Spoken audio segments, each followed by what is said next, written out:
everyone, my name is Manisa and my friend. My name is Agus Sarjana. Today we will tell you about conditional sentence and giving advice.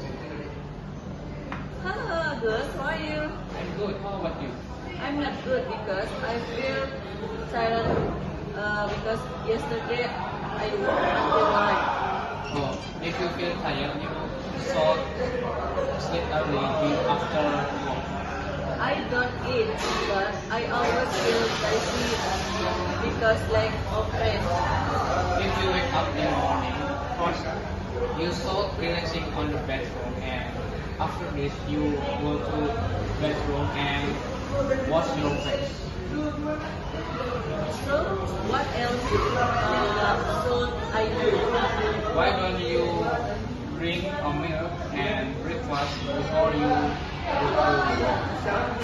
Wow, sweet idea. Thanks for suggestion. And yeah, you're welcome.